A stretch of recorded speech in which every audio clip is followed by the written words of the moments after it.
Abubakar Malami's victory over corruption and the corrupt powerful elite in the repatriation of Nigeria's stolen wealth by Hadiza Mohammed. Many have wondered and confronted me about my interest in Abubakar Malami's case, and I have emphatically told whoever cares to listen that I'm just only interested in Malami. I'm interested in justice. I'm interested in good people. Malami, good people. Performer and conscientious public officer whose conduct mirrors the virtues that I cherish. And Malami is one of such public officers. Are you sure? Are you sure you know what you're saying? Have highlighted some of his humanitarian and philanthropy service in an earlier essay. The extra Attorney General of the Federation and Minister of Justice believes that what is worth doing is worth doing well, and he did his job creditably well when he functioned as the nation's Minister of Justice. Muhammadu Buhari and Bola Ahmed Tinubu will go down in political history of the nation as leaders that appointed the worst set of ministers. But among the set of ministers appointed by Buhari, Abubakar Malami stands out as the best. I don't understand. He was head and shoulder ahead of the rest in terms of performance. And so, I see Malami as a man of valor and exceptional courage, who despite the smear campaign mounted against him by a sectional of the Nigerian press during his tenure as the nation's #1 law officer, was not deterred from doing what he considered right.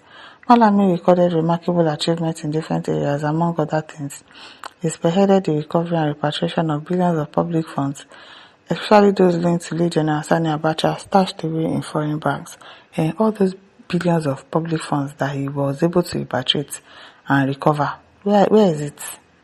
Where is it? Malami is a man of valor. I don't understand.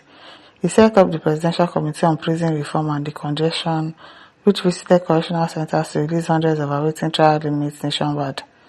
You released awaiting trial inmates. What is those awaiting trial inmates? Most of them are murderers, buyers. You released all of them. Gosh. Also, he promoted the implementation of institutional frameworks and policies aimed at promoting transparency and effective coordination among the anti-graft agency. Malami established the Interministerial Asset Disposal Committee to ensure transparent management and disposal of recovered forfeited assets. But the focus of this essay is to highlight the effort of Malami in the recovery of the Nigeria's public fund stashed abroad, effort that led to the recovery of cash and assets valued at over $2.5 billion during his tenure. Mama, that $2.5 billion, where is it? Where is it? That's what we are asking. Well, of course, he recovered cash. Where is it? Among the recovered loot, first was the recovered traceable to Sani Abacha, the Nigeria head of state from 1993 to 1998. In 2020, Malami got a landmark victory for the country when he successfully negotiated the repatriation of about $311 million from the United States, and the bailiwick of Jersey, asset linked to Abacha, moved through the U.S. financial system held in Jersey accounts. This was part of other items, including over 400 other properties worth billions in Abuja, Lagos, and Kano, recovered by the federal government. All those recovery now, where is it?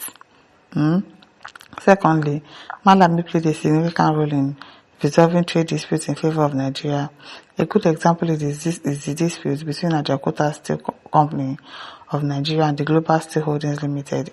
It was reported that in 2020, Malami recovered the Ajaokuta Steel Company dispute with Global Steel Global Limited, reducing Nigeria's liability to $5.258 billion to $496 million, a 91% reduction.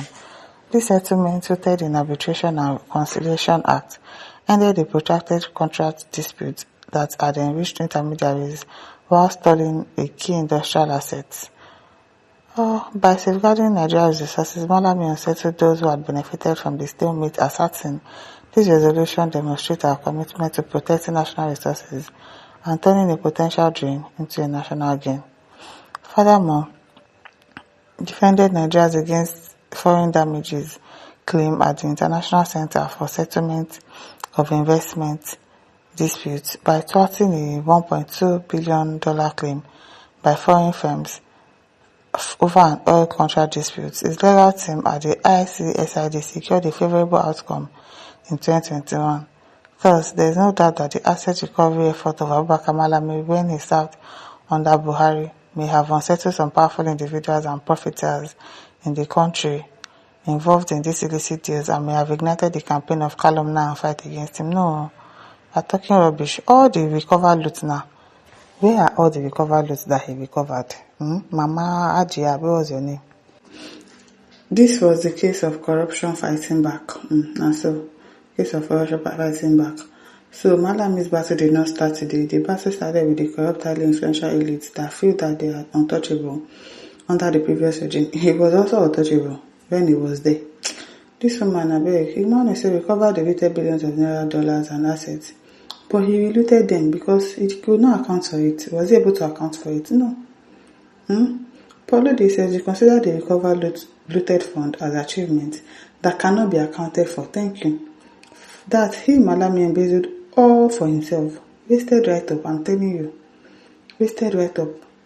Chidi says, what is the essence when you recover stolen public funds and steal it back again? Thank you. Because you want to come and paint Malami to us now as white. I don't understand.